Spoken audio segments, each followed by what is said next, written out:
if you're constantly looking in the rearview mirror and you're on the highway of life, you're going to crash. We're really forward focused kind of Yeah. creatures. That's why we like to invent things. Yeah, we do. My baby boy, I watch him learning to crawl and sit up, and he has no past. He just has a focus in the Yeah. future, but he's just forward focused and he assimilates to being that. Try to figure out, how do I get my needs met? So we start putting together, I do this in order to get that. And our whole world is designed around that. We're not taught that it's safe and okay to just want what we want. We're operating from a childhood structure, and then we overlay it into our adulthood, and then wonder why it doesn't work. Our society has lost our initiation into adulthood. Hey everybody, it's Chris Duncan here. I'm with another amazing author in the Superconscious Transformation book and the Superconscious book series is Karen Myers. I'm so thrilled to have you here, Karen. I was Thank reading you through so your much. chapter. Yeah. What was that? I said, thank you so much.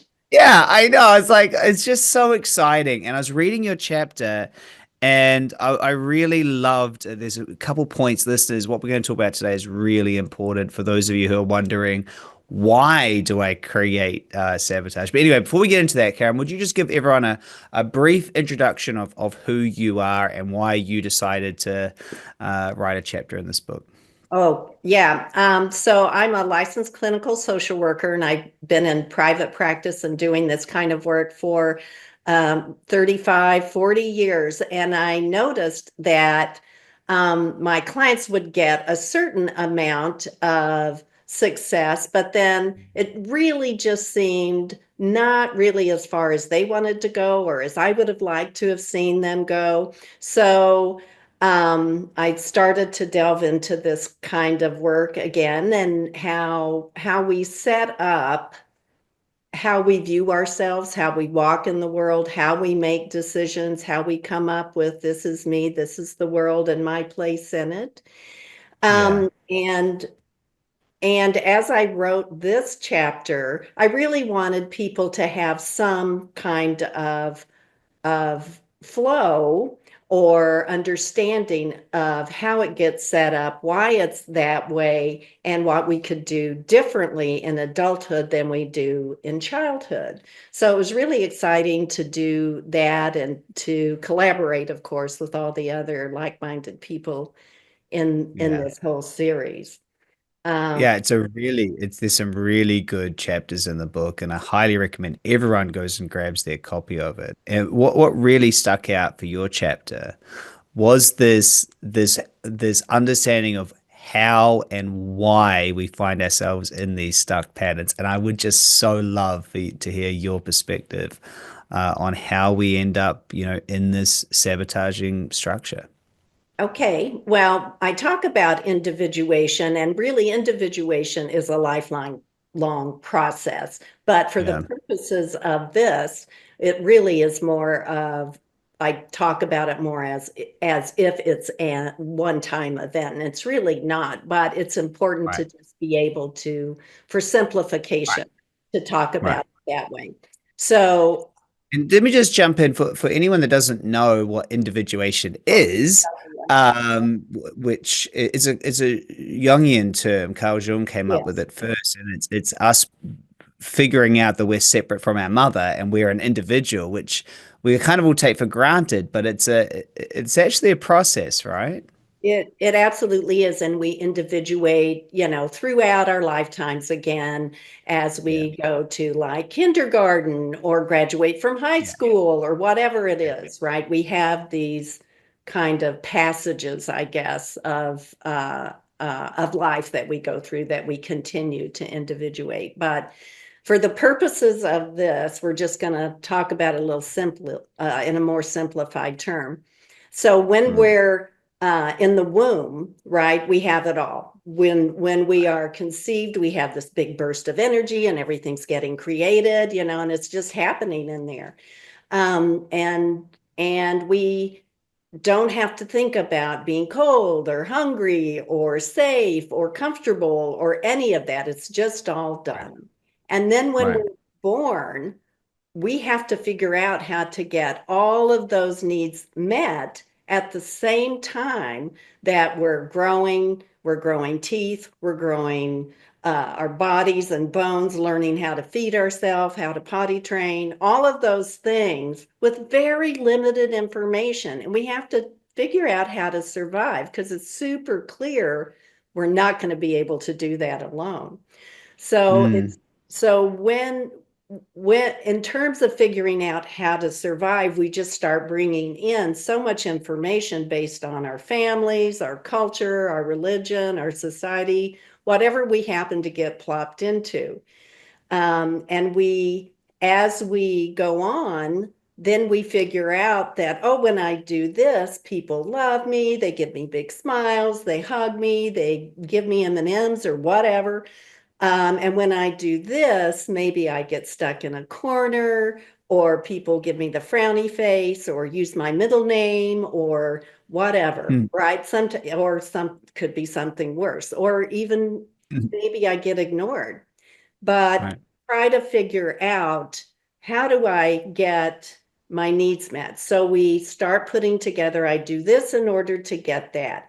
And pretty much our whole world is designed around that. Every single person ever born since the beginning of time goes through this same process. Your parents, you, me, my parents, my kids, your kids, everybody we know.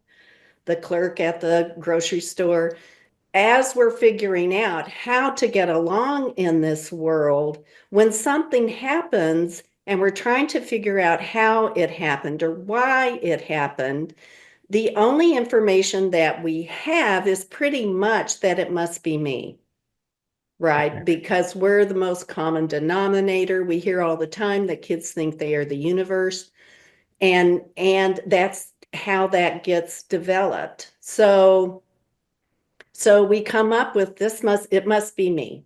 This is Right. me. This is my world and my place in it.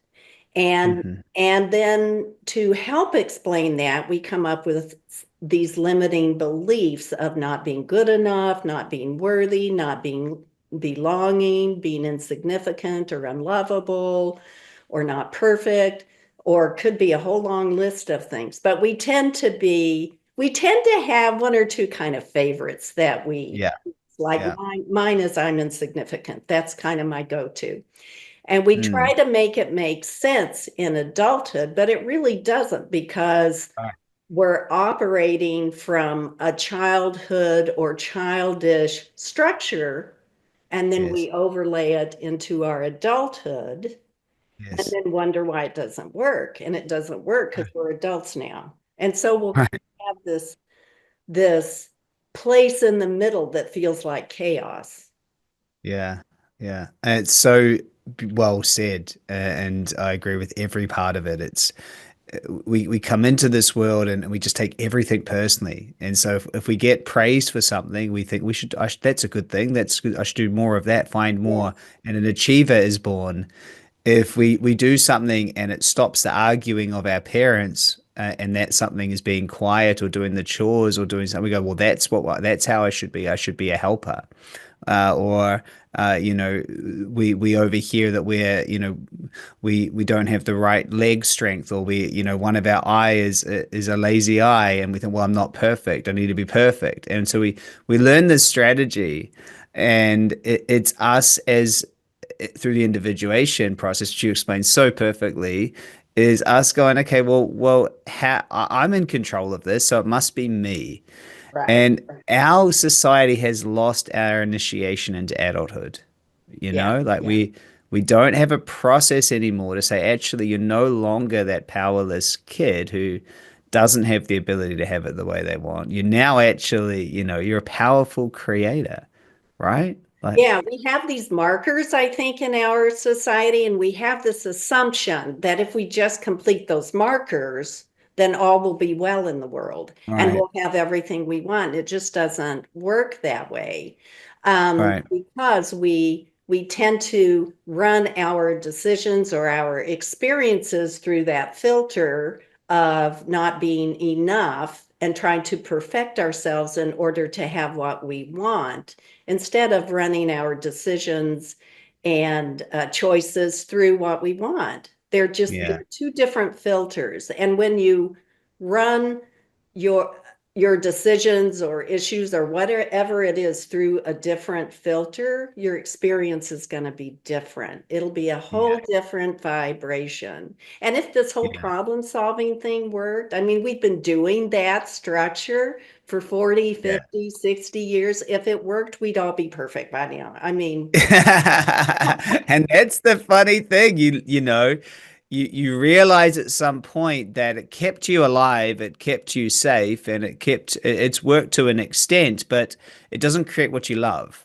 no, If you're continually in that structure, you're still trying to fit into a family structure that might have been completely dysfunctional. It's like it's not you, but the thing is it's not what you love, and it's not who you are. So you have to learn to let go of that structure. You know what a big problem is, and I know we don't have a lot of time, but people go and try to solve this.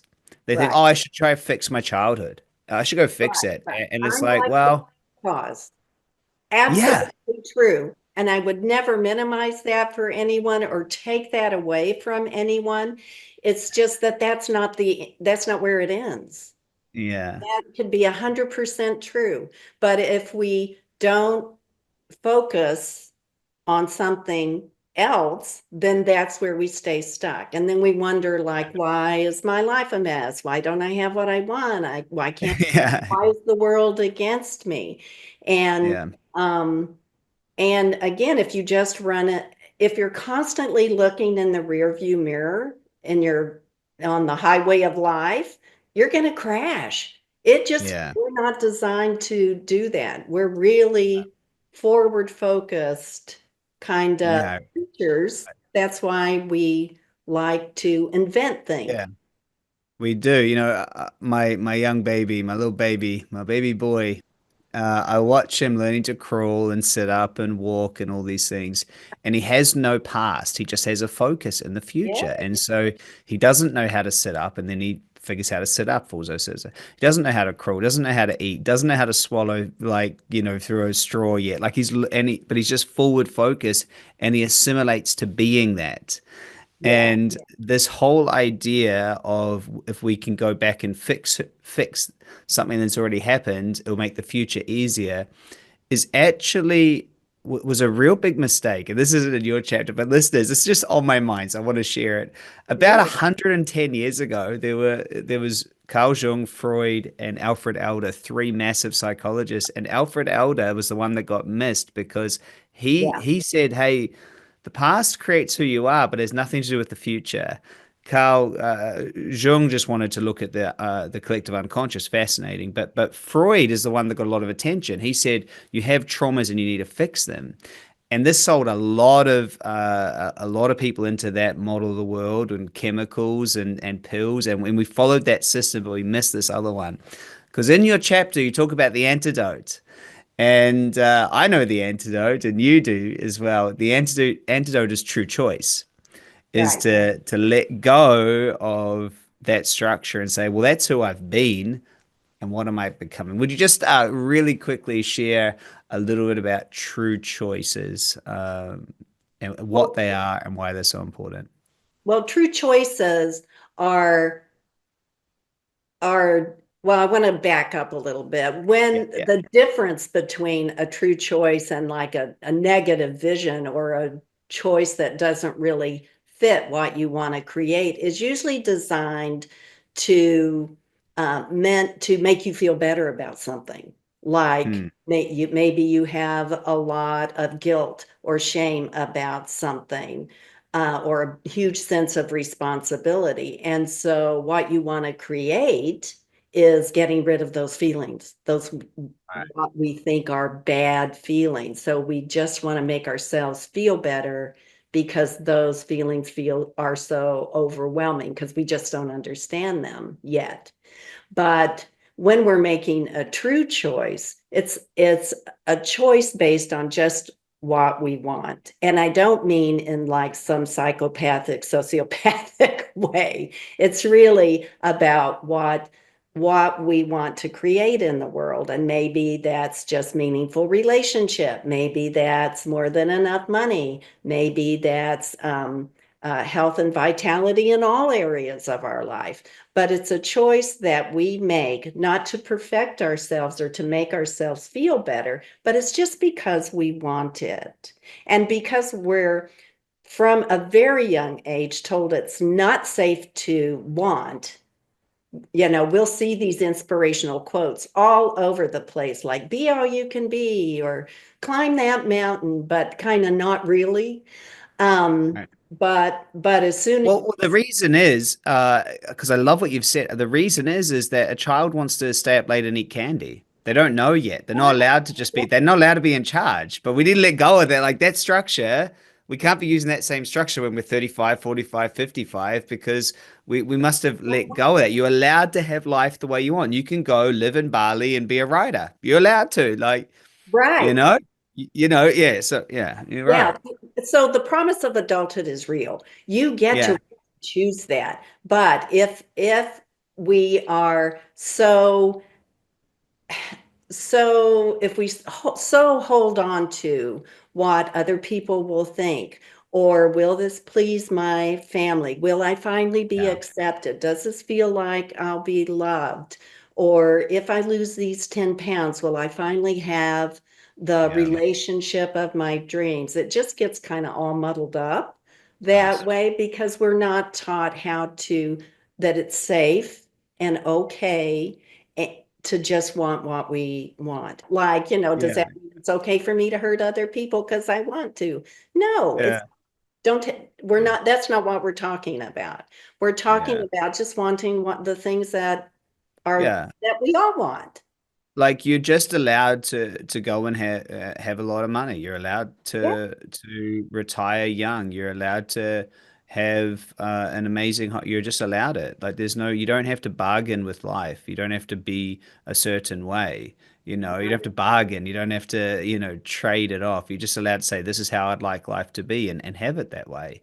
And it's such a revolutionary concept because a lot of us are still wondering if we're allowed or if it's okay or we feel guilty or will some being almighty beings tell us we can't, that we're wrong for wanting that. Or does it So make I me love, huh? or a bad person? Does it make me a good Yeah, person or a bad person or a less yeah, spiritual person or no, yeah, it doesn't do any of those things. We get again so caught up and yeah, having a value on it. yeah. Yeah. It's like money's just a thing. It means nothing to who you are. Like you can be a spiritual, not spiritual, have money, you can be good, bad. This is such a great conversation. And I know you've got a book out there about beyond perfection. I'd love people to go check out your book and your website and everything else because what you're doing is exactly what I think the world needs more of. We need to realize that 95% of adults out there are walking around trying to solve childish wounds and try to finally make mum happy or dad satisfied or to stop an argument. They are literally living their future trying to solve a war that's been over for decades. So I love what you're doing. So if someone wants to get connected with you, they can check out your website. Is that right? You've got lots going on. Just quick share about how someone could get in touch with you to do some more of this. Well, go take a look at my website, Karen Mm, Myers, lcsw.com. My book is available on Amazon. mm, And there's a workbook included with that. And soon to nice. come are some courses that have videos, hypnosis, meditations, a whole bunch of really valuable things in there in the next couple of months. So if it's not up now, go check back. And my email is in my website, my phone number. Reach out. Reach out. Do it. Really, really do. Because if you're somebody that's wanting to get to the next level, it's likely that you've held on to a childish structure that you will never be able to fix. You're not broken. You can't No, fix it. It was what it just never. birthed who you are. You're Uh, just. You're just not broken. It just needed to get you to here. So, look, we could talk for hours on this. I Yeah. mean, my shortest seminar goes for 3 or 4 hours. So I love this stuff so much. Listeners, you need to go check out the Superconscious Transformation book and the whole series. Karen's chapter is fantastic. The other chapters are fantastic. You can get your copy now. It's on Amazon. Please go get it. It comes with all sorts of amazing bonuses. Karen, you're amazing. I appreciate your Thank you, energy on this Bruce. work and life beyond problem solving, It's such Yeah. a it's Well, such a it's really exciting. It really is, and it's a fun way to live. it is a fun. It's a new way, it's a new start in life for a lot of people. So I want to say thank you. Thanks everyone for listening. We appreciate you. Go get your copy of your book. Go check out Karen's books and her website. Love you so much. Stay Thank focused you. and stay super conscious. Thanks, All right. Karen. Take care. Bye-bye. Bye. Bye.